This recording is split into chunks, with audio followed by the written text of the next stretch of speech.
السلام علیکم۔ صبح بہار ہم ہیں آپ کے ساتھ۔ آپ سب دوستوں کو اس چینل میں خوش آمدید۔ آج ہم آپ کے لیے بیان لے کے آئے ہیں حضرت مولانا قاری محمد حنیف صاحب ملتانی رحمۃ اللہ تعالی علیہ کا۔ یہ بیان انہوں نے جامع مسجد مدنی ملتان میں کیا تھا، تو آئیے ہم سب مل کر حضرت قاری صاحب کا یہ بیان سنتے ہیں۔ اللہ الہ الا اللہ وحدہ لا شریک لہ ونشہد ان سیدنا وسندنا ونبینا وشفیعنا وہادینا ومرشدنا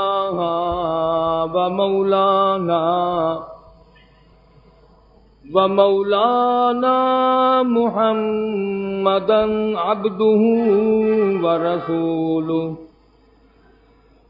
ارسلہ بالحق بشیرا ونذیرا صلی اللہ تعالی علیہ وعلی آلہ واصحابہ وازواجہ وذریاتہ وبارک وسلم تسلیما کثیرا کثیرا۔ اما بعد فاعوذ باللہ السمیع العلیم من الشیطان الرجیم۔ بسم اللہ الرحمن الرحیم۔ والتین والزیتون وطور سینین وَهَذَا الْبَلَدِ الْأَمِينِ لَقَدْ خَلَقْنَا الْإِنسَانَ فِي أَحْسَنِ تَقْوِيمٍ ثُمَّ رَدَدْنَاهُ أَسْفَلَ سَافِلِينَ إِلَّا الَّذِينَ آمَنُوا وَعَمِلُوا الصَّالِحَاتِ فَلَهُمْ أَجْرٌ غَيْرُ مَمْنُونٍ فَمَا يُكَذِّبُكَ بَعْدُ بِالدِّينِ أَلَيْسَ اللَّهُ بِأَحْكَمِ الْحَاكِمِينَ۔ صدق اللہ مولانا العلی العظیم وبلغنا رسولہ النبی الکریم ونحن علی ذلک لمن الشاہدین والشاکرین والحمد للہ رب العالمین۔ اللہم صل علی محمد وعلی آل محمد كما صليت على إبراهيم وعلى آل إبراهيم إنك حميد مجيد۔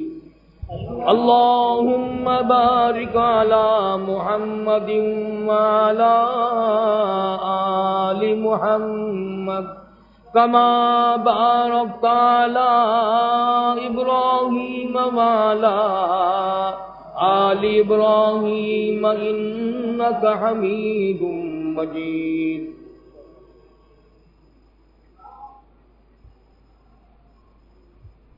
گزشتہ جمعے میں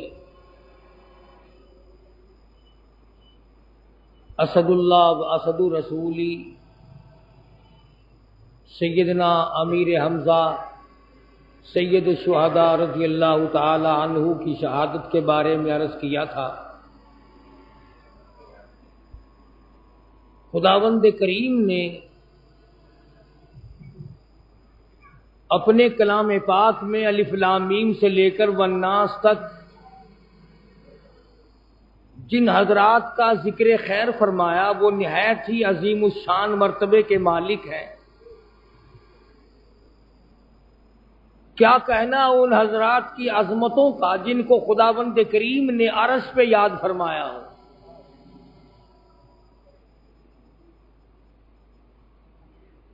اور پھر اللہ پاک جل شانہ نے ہر صورت میں، ہر آیت میں، ہر جملے میں، ہر کلمے میں مسلمانوں کی فلاح و بہبود کے لیے بے شمار قوانین وضع فرمائے. یہ الگ بات ہے کہ ہم لوگ ان سے بہرہ نہ ہوں، اس نعمت سے فائدہ نہ اٹھائیں، رب العالمین کے فیوض و برکات سے حاصل نہ کریں، یہ ہماری مرضی ہے. کسی کے گھر میں دولت جمع ہو اور وہ اس دولت سے فائدہ نہ اٹھائے تو وہ اس کی مرضی ہے. خداوند کریم نے قرآن کریم میں کئی جگہ قسمیں کھائی ہیں. آج آپ دیکھ لیں، اگر آپ 2 3 4 قسمیں کھائیں اور کوئی یقین نہ کرے تو آپ کہیں گے جا یہاں سے، میں قسم کھا رہا ہوں تو یقین نہیں کرتا. اگر تیری قسم کا کوئی یقین نہ کرے، تجھے جلال آتا ہے، تو رب العالمین کی 4 قسموں کا اگر کوئی یقین نہ کرے اسے غصہ نہیں آتا.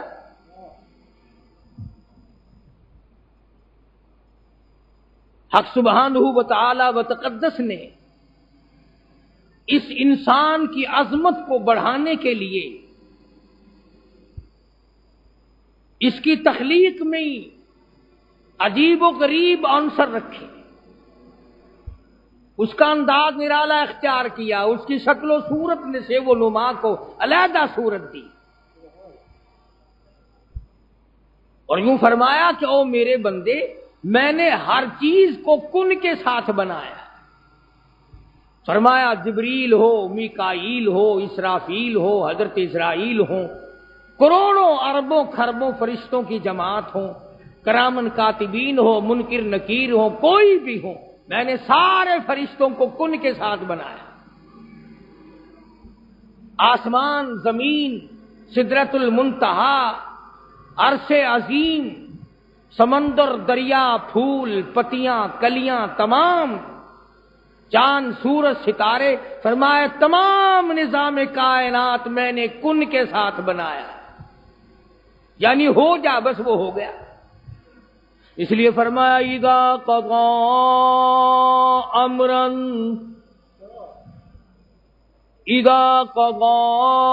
امرا فانما يقول له كن فيكون. جب میں کسی کام کو کرنا چاہتا ہوں، سورۃ یاسین میں انما امرہ اذا اراد شیئا ان یقول له کن فیکون. جب میں کسی کام کا ارادہ کرتا ہوں، کوئی چیز بنانی چاہتا ہوں، میں انجینئروں کا محتاج نہیں، میں مستریوں کا محتاج نہیں، میں لیبر کا محتاج نہیں، اسباب کا محتاج نہیں، علل کا محتاج نہیں، آلات کا محتاج نہیں، مجھے کوئی محتاجی نہیں. میں کسی کے سامنے عاجز نہیں، میں کسی کے سامنے پریشان نہیں، بلکہ میں تو خدا ہوں. زمین سے لے کر آسمان تک، عرش کرسی سے لے کر تحت الثری تک، چاروں طرف میرا نظام چلتا ہے. کیوں؟ فسبحان الذی بیدہ ملکوت کل شیء والیہ ترجعون. فرمایا پاک ذات ہے میری، تمام نظام میری قبض قدرت میں ہے، اور ہر شے نے میری طرف لوٹ کے آ جانا ہے. فرمایا میرے بندے، چاند، سورج، ستارے کتنے خوبصورت ہیں، پر میں نے کن کے ساتھ بنا لیے. دریاؤں کا کتنا بڑا تموج ہے، میں نے کن کے ساتھ بنا دیا. سمندروں کی کھرکھراہٹ کتنی بڑی شے ہے، میں نے کن کے ساتھ بنا لیے. ہوا کا کتنا بڑا نظام ہے، میں نے کن کے ساتھ پیدا کر دیے. یہ طرح طرح کے پھول ہیں، یہ پتیاں، یہ کلیاں، یہ مہک، یہ چمک، یہ دھمک، تمام کی تمام میں نے کن ان کے ساتھ بنا دی. فرمایا او میرے بندے جب تیری باری آئی لما خلقت بیدیا، مجھے اپنی کبریائی کی قسم، مجھے اپنی عزت کی قسم، مجھے اپنی الوہیت کی قسم، مجھے اپنے شانی کبریائی کی قسم، میں نے تجھے اپنے دونوں ہاتھوں سے بنایا ہے.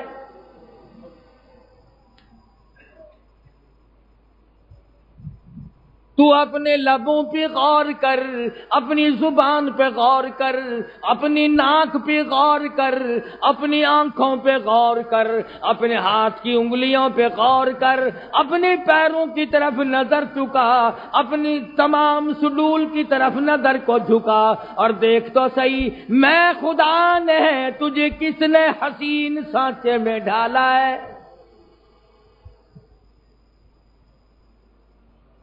وَفِي أَنفُسِكُمْ أَفَلَا تُبْصِرُونَ. اور میرے بندے اگر تو مجھے تلاش کرنا چاہتا ہے، اور اگر تو مجھے دیکھنا چاہتا ہے، اور اگر تو مجھے ملنا چاہتا ہے، اپنے ہر آرزو کے اندر تلاش کر لے، وہی ملوں گا. اپنے آپ میں دیکھ، اپنی ہر شے میں دیکھ. وفی انفسکم افلا تبصرون.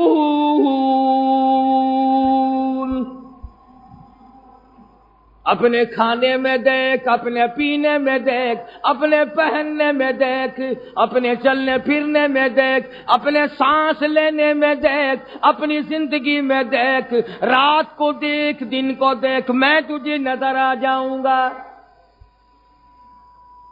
فرمایا بندے میں نے تو تجھے بڑا اونچا کیا ہے، اب تیری مرضی. اگر پستیوں کے گڑھے میں گر کے مرنا چاہتا ہے تو مر. میں نے تجھے بڑا شان دیا، مرتبہ دیا، عظیم سے عظیم مرتبہ عطا فرمایا. ساری کائنات تیرے لیے بنائی.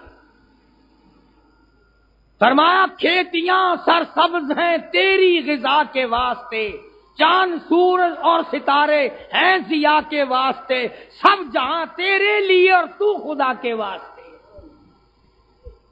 سب کا سب نظام تیرے لیے. تو پروردگار عالم نے تجھے سمجھانے کے لیے، تجھے یقین دلانے کے لیے، تیرے دل میں ذہن نشین ایک مضمون کرانے کے لیے قسمیں کھائیں. سبحان اللہ. قسم کھانے والی ذات پروردگار عالم کی ہو اور یقین کرنے والا جاہل گدھا یقین نہ کرے، ڈوب کے نہ مر جائے.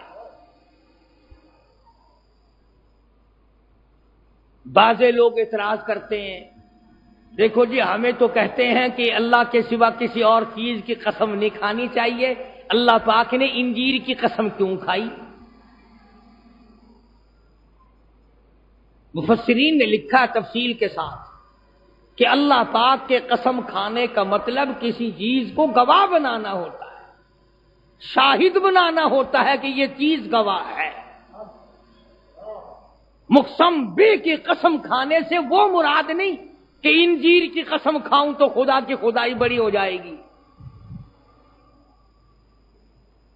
بہرحال پروردگار عالم نے ابتداً سورت مکیہ مکہ مکرمہ میں نازل ہوئی، انسانیت کا مقام بتلانے کے لیے، جتلانے کے لیے، سمجھانے کے لیے. اے بڑا استاد انسان، اللہ اللہ قرآن سمجھاؤ، حدیث پاک صلی اللہ علیہ وسلم میں سے سمجھاؤ، نہیں مانتا. لے کے جزیروں کو جو غرق ہو گئے حاصل کرنے کے تماشا بنا.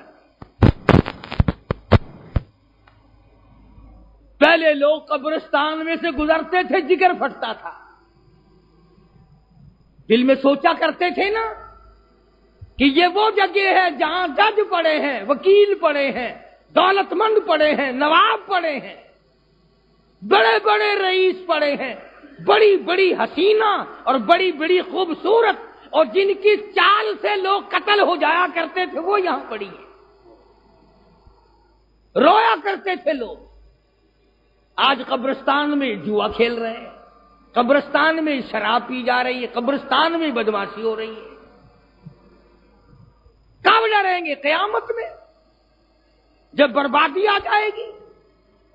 فرمایا ان فی ذلک لعبرۃ لأولی الابصار. او عقل والو عبرت پکڑو، شرم کرو، شرم کرو، باز آؤ. فاعتبروا یا اولی الابصار. عبرت پکڑو، حیا کرو، ڈوب کے مر جاؤ. شرم کا دامن پکڑو، شرم کو ہاتھ مارو. فاعتبروا یا اولی الابصار.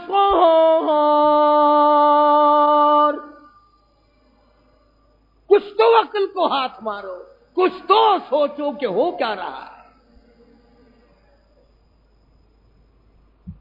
فرمایا والتین، قسم ہے انجیر کی. سبحان اللہ. پروردگار عالم ہے، زمین و آسمان کا مالک، عرش عظیم کا مالک، کائنات کے ذرے ذرے کا مالک، سمندروں اور دریاؤں کے قطرے قطرے کا مالک، درختوں کے پتے پتے کا مالک، پھول کی ایک ایک کلی کا مالک. والتین، قسم ہے انجیر کی. علماء کرام نے لکھا ہے اللہ تبارک و تعالی جل شانہ نے انجیر کی کیوں قسم کھائی، انجیر کی کیوں قسم کھائی. توجہ فرمائیں، علماء کرام نے، مفسرین رحمہم اللہ علیہم اجمعین نے بے شمار اقوال اور تفاسیر لکھی ہیں.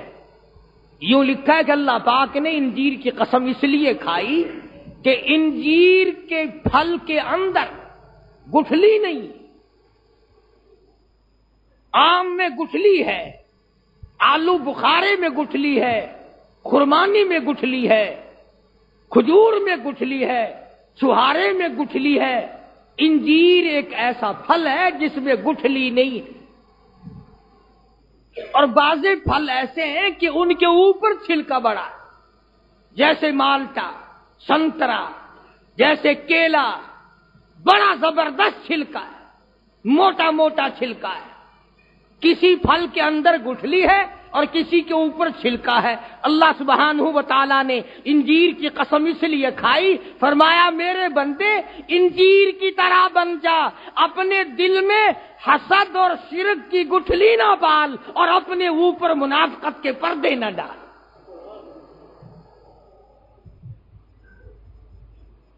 تو کتنا ہی پاکیزہ کیوں نہ بن جائے، تو کتنا ہی اللہ والا کیوں نہ بن جائے، تو کتنی ہی تسبیح چلانے والا کیوں نہ بن جائے، تو کتنا ہی تہجد اور اشراق کا پابند نہ بن جائے، اگر تیرے دل میں شرک کی گٹھلی ہے، حسد کی گٹھلی ہے، عداوت کی گٹھلی ہے، کینے کی گٹھلی ہے، بغض کی گٹھلی ہے، اور تیرے اوپر منافقت کا چھلکا ہے، منافقت کا پردہ ہے، منافقت کے چاروں طرف چادریں لپیٹ رکھی ہے، فرمایا جیسے چھلکا بیکار ہے، جیسے گٹھلی بیکار ہے، پیروں میں پھینک دی جاتی ہے، ٹھوکروں میں پھینک دیے جاتے ہیں، گھوڑوں اور جانوروں کے پیشاب گاہ میں پھینک دیے جاتے ہیں، پھر میرے بندے تو بھی جہنم میں پھینکنے کے قابل ہو جائے گا.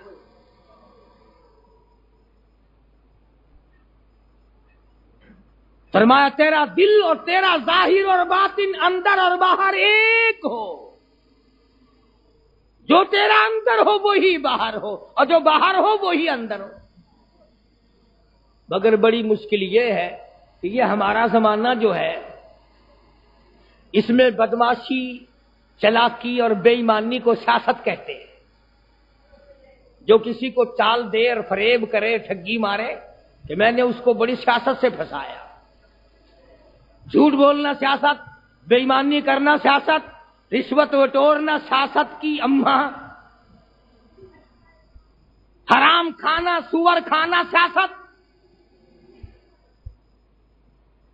بات کرنا اور بات بات میں فریب دینا سیاست. یہ تمہیں بتایا کس نے؟ مغلیہ خاندان کی حکومت ہے، ملا جیون رحمت اللہ علیہ عالمگیر بادشاہ کے استاد ہیں، بزرگ ہیں بہت بڑے. اس زمانے کی بات کر رہا ہوں، اس زمانے کا گناہگار اور آج کل کا نیک، پھر بھی وہ گناہگار اچھا. چند لڑکوں نے مشورہ کیا کہ یار مٹھائی کھانی چاہیے. نے کہا ہاں کھانی چاہیے، پر پیسے کے پیسے ہے نہیں. نے کہا ترکیب کیا ہو کہ چلو ملا جیون کے پاس چلتے ہیں. ملا جیون رحمت اللہ علیہ کے پاس آئے اور کہنے لگے حضرت بڑی پریشانی ہے، بڑی تکلیف ہے. پوچھا کائے کی؟ کہا کہ یہ جو دریائے جمنا کا پل ہے نا، دریائے جمنا کا جو پل ہے، سرکار اس کو اٹھا کر آگرے لے جانا چاہتی ہے اور لوگوں کو آنے جانے کی بڑی تکلیف ہوگی، لوگ بڑے پریشان ہو جائیں گے. دریا کا پل اٹھا کر حکومت لے جا رہی ہے. تو ملا جیون صاحب فرمانے لگے کہ واقعی یہ تو بڑی تکلیف دہ بات ہوگی بھائی. ملا صاحب فرمانے لگے کہ بھی کیا صورت ہو بچانے کی؟ کہنے لگے جی اگر کوئی مٹھائی کے پیسے ہو جائے نا تو پل اٹھانے والوں کو تھوڑی سی مٹھائی کھلا دیں گے، وہ وہیں رہنے دیں گے، نہیں اٹھانے کے. ملا جیون رحمت اللہ علیہ نے کچھ پیسے دے دیے اور لڑکوں نے جا کے مٹھائی کھا لی.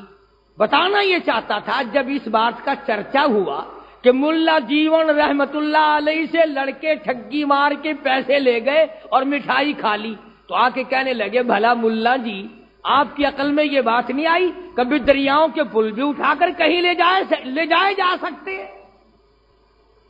کبھی دریاؤں کے پل بھی اٹھا کر کہیں لے گیا کوئی؟ کبھی گئے ہیں پل؟ فرمایا بھائی میں نے دونوں چیزوں کا موازنہ کیا کہ دریا کا پل کہیں اور جا سکتا ہے یا نہیں، اور مسلمان جھوٹ بول سکتا ہے یا نہیں. تو میری دانش میں اور میری عقل میں تو یہ بات آئی کہ پل تو شاید اٹھ کر کہیں اور چلا بھی جائے اور لا الہ الا اللہ محمد رسول اللہ پڑھنے والا جھوٹ بول ہی نہیں سکتا.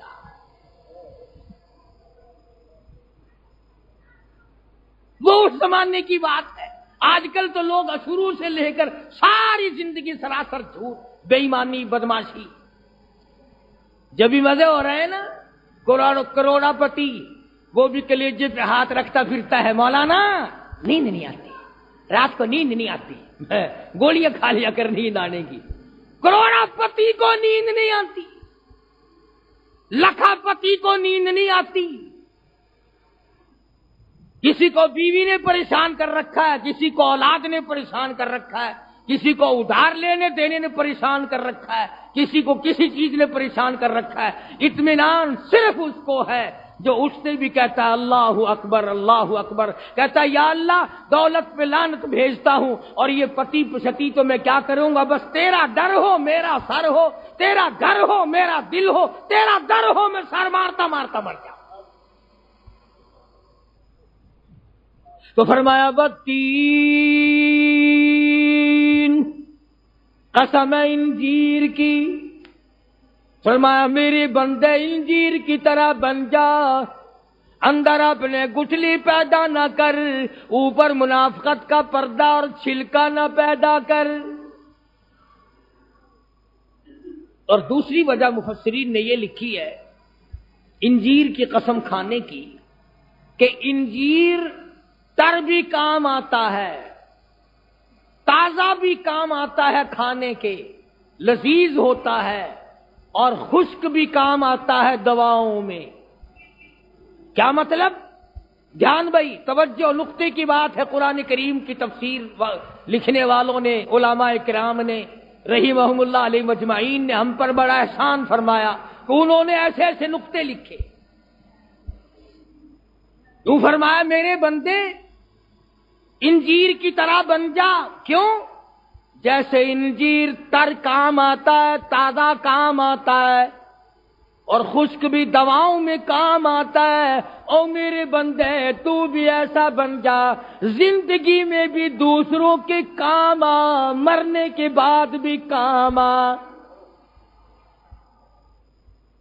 اب کئی آدمیوں کے کان کھڑے ہو گئے ہوں گے کہ مرنے کے بعد کیسے کام آئے گا؟ ٹریکٹر چلاوے گا کہ مردہ اٹھ کے کیسے کام آئے؟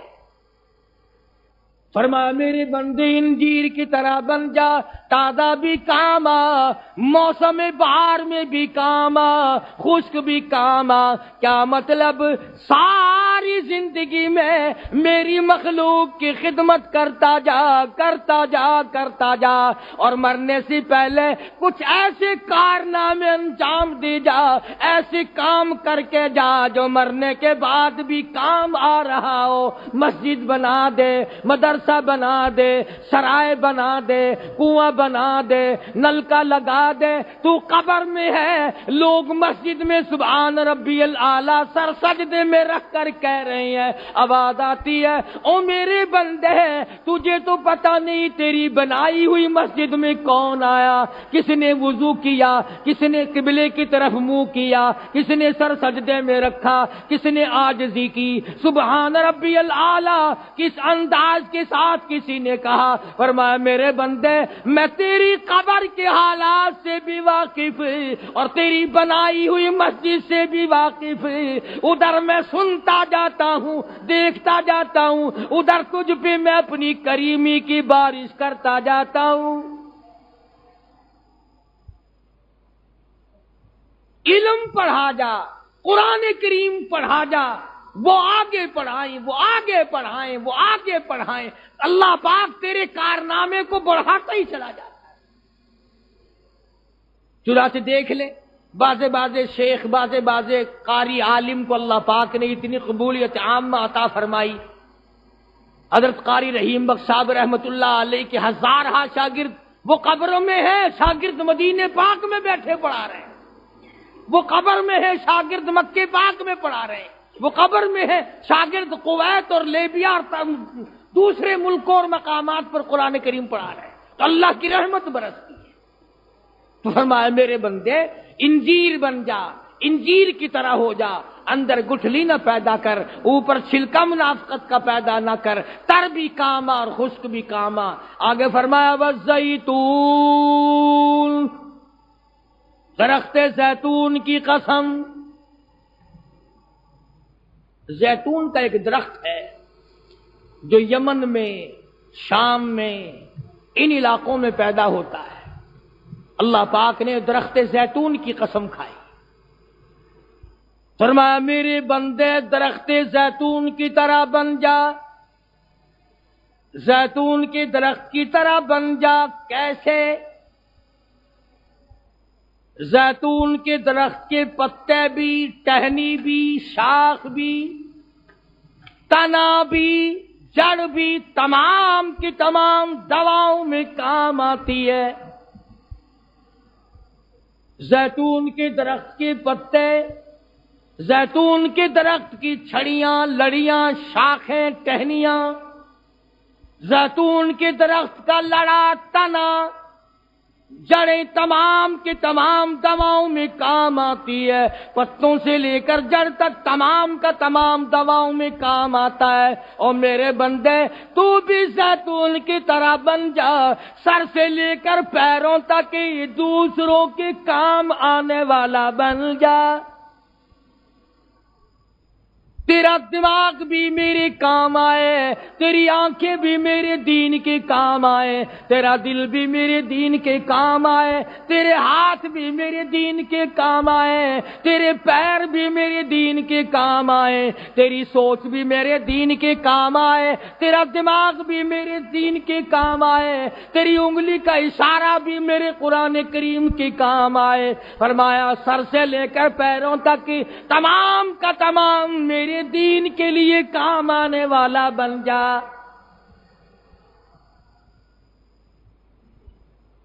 اور دوسری وجہ مفسرین رحمہم اللہ علیہ اجمعین نے یہی لکھی، فرمایا زیتون کے درخت کا روغن نکالتا ہے، تیل نکلتا ہے، اس کا چراغ جلاؤ، دیا جلاؤ، سفید صاف شفاف چاندنا ہوتا ہے، بالکل سفید رنگ کا چاندنا روشنی دیتا ہے۔ زیتون کے تیل کا چراغ، زیتون کا تیل جب جلتا ہے تو سفید چاندنا ہوتا ہے۔ فرمایا میرے بندے جب تمام اعضاء میرے اور میرے دین کے کام آنے والے بن جائیں گے، محمد عربی صلی اللہ علیہ وسلم کے فرمان کے کام آنے والے بن جائیں گے، پھر میں تجھے اتنا اجلا اور اتنا جلا اور اتنا صاف اور شفاف بنا دوں گا جیسے زیتون کے تیل کا چراغ سفید ہوتا ہے، میں تیرے دل اور دماغ اور بدن کو صاف کر دوں گا۔ فرمایا وَطُورِ سِینِین، اللہ کی قسم کیوں کھائی؟ فرمایا وہ اس لیے کہ طور سینا جو ہے پہاڑ کا دامن ہے، اس پہاڑ کا دامن ہے جہاں پر سیدنا موسیٰ علیہ الصلوۃ والسلام کو اللہ پاک نے اپنی ہم کلامی کا شرف عطا فرمایا، اپنا جلوہ وہاں ظاہر فرمایا، اس لیے عظمتوں کا مالک بن گیا۔ اور دوسرے یہ ہے کہ جو دوا دیسی جڑی بوٹی کسی ملک میں نہ ملتی ہو، کہیں نہ ملتی ہو، طور سینا کے دامن میں مل جاتی ہے۔ فرمائے میرے بندے، تو جب انجیر کی طرح بن جائے گا، جب تو زیتون کی طرح بن جائے گا، تو طور سینا کی طرح بن جا۔ جو خصلت یہودی میں نہ ملے، جو اچھی عادت مشرک میں نہ ملے، جو اچھی عادت عیسائی میں نہ ملے، جو اچھی عادت کافر میں نہ ملے، جو فاسق و فاجروں میں نہ ملے، دولت مندوں میں نہ ملے، حکمرانوں میں نہ ملے، طرح طرح کی عظمتوں والے لوگوں میں نہ ملے، اور میرے بندے جیسے طور سینا کے دامن میں ہر جڑی بوٹی مل جاتی ہے، تیرے اندر تمام صفات اچھی جو ہیں وہ تیرے اندر پیدا ہو جانی چاہیے۔ جیسے وہاں نایاب سے نایاب جڑیاں مل جاتی ہیں، نایاب سے نایاب دوائیں مل جاتی ہیں، تیرے اندر خصلتیں بھی نایاب سے نایاب ہونی چاہیے، اچھی سے اچھی خصلت تیرے اندر ہونی چاہیے۔ اور جب اچھی خصلتوں کا تو مالک بن جائے گا، پھر جیسے طور سینا پہ خداوند کریم نے جلوہ عطا فرمایا، پھر اللہ کی تجلی تیرے دل پہ پڑے گی، پھر اللہ پاک کی تجلیات تیرے دل پہ پڑیں گی، اور دل پھر اجاگر ہو جائے گا، مجلہ ہو جائے گا، صاف شفاف ہو جائے گا، جلا عطا ہو جائے گی۔ اور فرمایا جب تو انجیر کی طرح بن جائے، جب زیتون کی طرح بن جائے، جب طور سینا کی طرح بن جائے، وَهَذَا الْبَلَدِ الْأَمِينِ، سبحان اللہ، فرمایا او میرے نبی، مجھے تیرے شہر مکہ مکرمہ کی قسم، میرے محبوب تیری گلیوں کی قسم، تیری کلیاں جس زمین پہ لگتی ہے اس زمین کی قسم، زمین کے جس ٹکڑے پہ بلال کو مارا جاتا ہے مجھے اس ٹکڑے کی قسم، فرمایا جس چوک میں لبینہ کا کھڑا کھڑی کر کے چمڑا وہ ڈھیڑا گیا اس نے ایمان کا دامن نہ چھوڑا، اور میرے محبوب مجھے اس چوک کی گلیوں کی قسم، جس وادی میں سیدہ سمیہ رضی اللہ تعالیٰ عنہا کو کھڑی کر کے چیر کر ایک ٹکڑے کر دیا گئے، فرمایا مجھ خدا کو اس وادی کے ذروں کی قسم،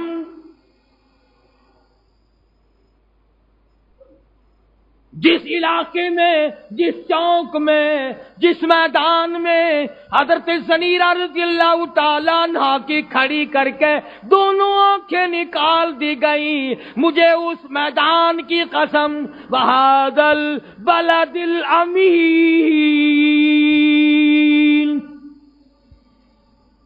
مجھے اس شہر مکہ مکرمہ کی قسم، میرے محبوب میرے دین کے لیے، میری توحید کے لیے، میرے نام کے لیے جس جگہ آپ کا گلا گھونٹا گیا، آپ کی آنکھیں باہر نکل آئیں، مجھے اس زمین کے ٹکڑے کی قسم،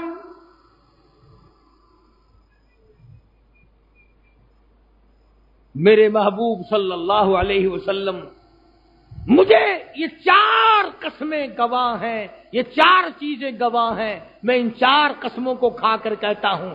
فرمایا لقد خلقنا الانسان، لقد خلقنا الانسان، البتہ تحقیق یہ بھی 2 قسموں کے برابر ہیں. فرمایا البتہ تحقیق، تاکید، مجھے اپنی آبرو کی قسم، مجھے اپنی عزت کی قسم، مجھے اپنے جلال کی قسم، لقد خلقنا الانسان، میں نے پیدا کیا انسان کو فی احسن تقویم، بہترین صورت میں. سبحان اللہ، اللہ پاک جس کی صورت کو بناتے ہیں، بعضی صورتیں ایسی ایسی ہیں جو دیکھے وہی قربان ہو جائے.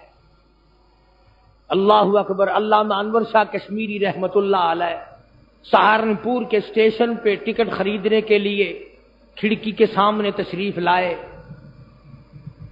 ٹکٹ کلرک جو ہے وہ ہندو ہے، ادھر مولانا کو ٹکٹ دیتا ہے، ادھر پچھلے دروازے سے دوڑ کے آیا اور کہنے لگا مولانا میں نے آپ کو گاڑی کا ٹکٹ دے دیا، آپ مجھے جنت کا ٹکٹ دے دیں،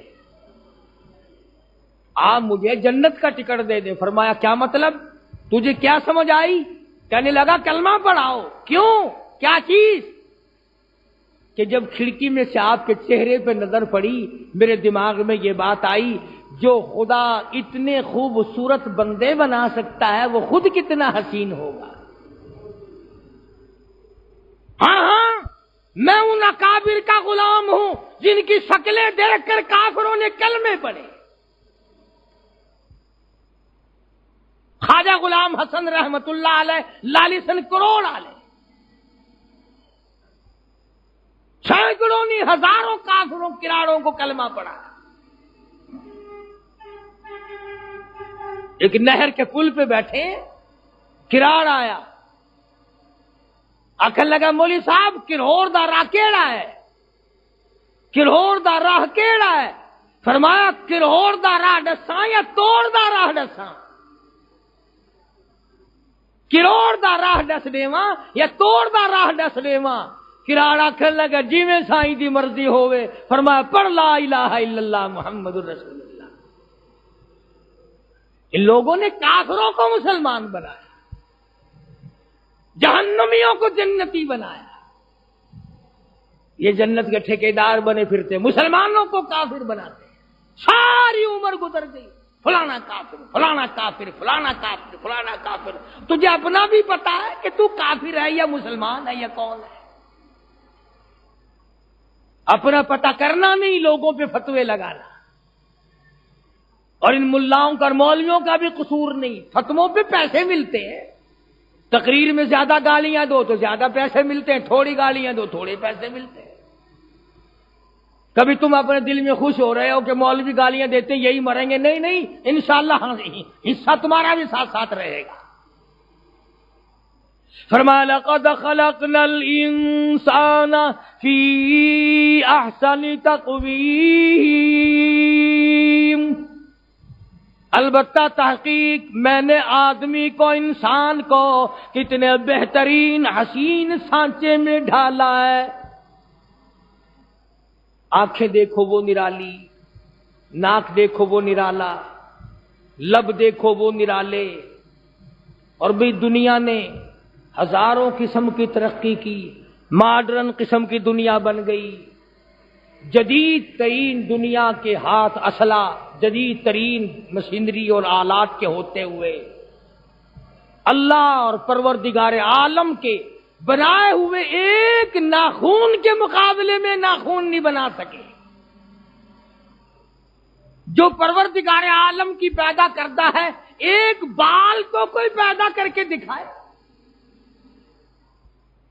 اب اللہ تبارک و تعالی جل شانہ نے 4 قسمیں کھائیں، اس کے بعد آدمی کا مقام بتایا، اس کی تخلیق کا سبب بتایا، اس کا منصب بتایا، اس کی عظمت اس کو جتلائی۔ فرمایا او لوگو، اب بھی اگر میں خدا کا یقین نہیں، میرے کلام پہ تیرا یقین نہیں، میری زبان پہ تیرا یقین نہیں، میرے محبوب حضرت محمد الرسول اللہ صلی اللہ تعالی علیہ وسلم پہ تیرا یقین اور ایمان نہیں، فرمایا ثم رددناہ اسفل سافلین،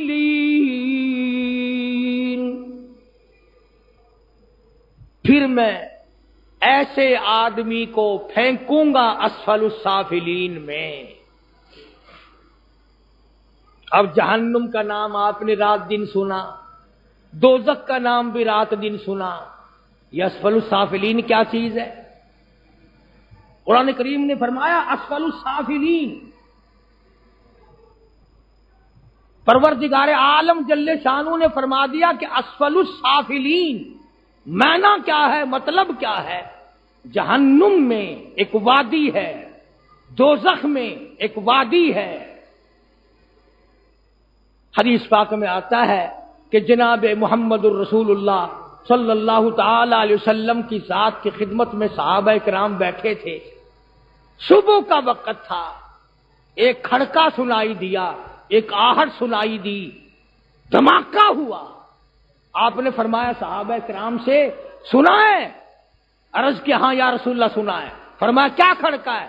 عرض کیا ہمیں نہیں پتا۔ فرمایا ایک آدمی کو 70 سال گزر گئے، اسفل السافلین کے گڑھے میں، جہنم کے کنویں میں پھینکا گیا ہے، آج جا کے نیچے کی تہہ میں پڑا ہے۔ وہ ہے اسفل السافلین، اور وہ ہے اتنی دردناک جگہ۔ فرمایا پھر جو میں خدا کی قسموں پہ یقین نہیں کرتا، میرے محبوب کی زبان پہ یقین نہیں کرتا، اور اپنی تخلیق میں اور اپنی پیدائش میں مجھ خدا کو غور کر کے سمجھتا نہیں، شرک کی لعنت میں گرفتار ہے، بدعت کی لعنت میں پھر بھی گرفتار ہے۔ فرمایا ثم رددناہ اسفل سافلین، پھر میں بھی اس کے لیے اسفل السافلین تیار کیے بیٹھا ہوں۔ الہ العالمین اس دردناک عذاب سے، اس شدید ترین عذاب والے کنویں سے آدمی بچے گا کیسے؟ فرمایا الا الذین آمنوا، بچے گا وہ جس کے دل میں یقین اور ایمان ہے، وعملوا الصالحات، کام اچھے کرتا جاتا ہے۔ یہ بات بھی صحیح نہیں، کہیں ملیں گے آپ کو اباس اچکے، تم کہو گے نا داڑھی کیوں منڈاتا ہے، نماز کیوں نہیں پڑھتا، کہتا واہ واہ، دل میں وہ ایمان، کوئی باہر ایمان دکھائی دیتا ہے؟ ایمان تو دل میں ہے، یقین تو دل میں ہے، خدا کی خدائی میرے دل میں ہے، تو باہر کیا لیتا ہے میں کچھ کرتا پھروں؟ فرمایا وعاملوا الصالحات، اندر ایمان کا درخت ہو اور اس کے پھل باہر ظاہر اعمال سے ہو رہے ہیں۔ الا الذین آمنوا وعملوا الصالحات، دل میں یقین اور ایمان پیدا کر اور اچھے کام کر۔ فرمایا فلہم اجر غیر ممنون، پھر اس کے لیے میں نے اتنا بڑا اجر رکھا ہوا ہے جو کبھی ختم ہونے والا ہی نہیں۔ قبر میں ہوگا، حشر میں ہوگا، عالم برزخ میں ہوگا، پل صراط سے گزر رہا ہوگا، مگر اس کا اجر، اس کا ثواب، اس کی جزا جو اللہ تبارک و تعالیٰ نے عطا فرمانی ہے وہ ختم ہوگی ہی نہیں۔ پھر فرمایا فما یکذبک بعد بالدین، فرمایا کتنا بدبخت ہے وہ آدمی، کتنا ظالم ہے وہ انسان، فما یکذبک بعد بالدین، اس کے بعد بھی دین پر یقین نہیں کرتا، اللہ اور اس کے رسول کے فرمان پر یقین نہیں کرتا۔ وہ خدا ہے الیس اللہ بأحکم الحاکمین، میں بادشاہوں کا بادشاہ ہوں، میں زبردستوں کا زبردست ہوں، حکومت میری ہے، اقتدار میرا ہے، منصب اعلیٰ میرا ہے، تم سب کا خالق و مالک میں ہوں، اس لیے پروردگار عالم میں ہوں، ربوبیت میری ہے، الوہیت میری ہے، الکبر ردائی، کبر میری چادر ہے، تم کون ہو میری چادر کو اتارنے والے؟ پروردگار عالم کی ذات اقدس نے سورت کے مفہوم میں یہ سمجھایا ہے کہ اے میرے بندے تو مان جا، اب بھی بعد آ جا، اپنی زندگی کا رخ بدل، انقلاب لا اپنی طبیعت میں، مزاج بدل، حالات بدل، اپنے طبیعت کو بدل، اور آپ نے آپ کو کوشش کر یہ سوچنے کی کہ انسان اپنی زندگی میں اگر بدل جائے تو ٹھیک ہے، نہیں تو قبر میں فرشتے گرز مار مار کر بدل دیں گے، مگر اس بدلنے سے فائدہ کوئی نہیں ہوگا۔ اس لیے فرمان الیس اللہ باحکم الحاکمین، ادھر آؤ، بیٹے مانگنے ہو ادھر آؤ، شادیاں کرانی ہو ادھر آؤ، منافع کمانے ہو ادھر آؤ، میں دوں گا۔ جو جن کے پاس تم مانگنے کے لیے کھڑے ہو، فرمایا مجھے اپنی کبریائی کی قسم، یہ بھی تیری طرح میرے ہی محتاج ہے، یہ بھی تیری طرح میرے ہی محتاج ہے، او ادھر آ، جو میں کسی کا محتاج نہیں، تو جتنا مانگے تجھے اتنا دے دوں، اور کبھی لاہنا میڑا نہ دوں کہ تو روز اتنا مانگتا ہے۔ اللہ تبارک و تعالیٰ نے فرمایا الیس اللہ باحکم الحاکمین، میں بادشاہوں کا بادشاہ، سب سے بڑا خزانہ میرا، وسعت والا خزانہ میرا، ادھر آ، جھولی تیری عطا میری، جھولی تیری ہو عطا میری ہو، مانگنا تیرا ہو داتا میں ہوں، پھر دیکھ کبھی ختم نہیں ہوگا۔ تو یہ تھا اس صورت کا مختصر سا حاصل اور مختصر سا مفہوم۔ اللہ تبارک و تعالیٰ مجھے اور آپ سب کو سارے قرآن پاک سمجھنے کی توفیق عطا فرمائے، اور محمد عربی صلی اللہ علیہ وسلم کی حدیث پاک کو سمجھنے کی توفیق عطا فرمائے، اور سمجھنے کے بعد ساتھیوں عمل سب سے بڑی شرط ہے، عمل سب سے بڑی شرط ہے، دل میں یقین پیدا کرو، اعمال سے اس کا اظہار کرو، یہ صورت اللہ اور اس کے رسول کے فرمان کے مطابق بناؤ، لباس بناؤ۔ اللہ مجھے اور آپ کو دو جہان کی سعادت نصیب فرمائے۔ وآخر دعوانا الحمدللہ رب العالمین۔ ابھی آپ حضرت مولانا قاری محمد حنیف صاحب ملتانی رحمۃ اللہ تعالی علیہ کو سماعت فرما رہے تھے۔ آپ سب دوستوں سے گزارش ہے کہ ہمارے اس چینل کے ساتھ اسی طرح جڑے رہیں اور ان علماء کرام کے بیانات کو آگے بھی شیئر کرتے رہیں۔ آپ سب دوستوں کا بہت شکریہ۔ ملتے ہیں ایک نئی ویڈیو کے ساتھ، تب تک کے لیے اللہ حافظ۔ پاکستان پائندہ باد۔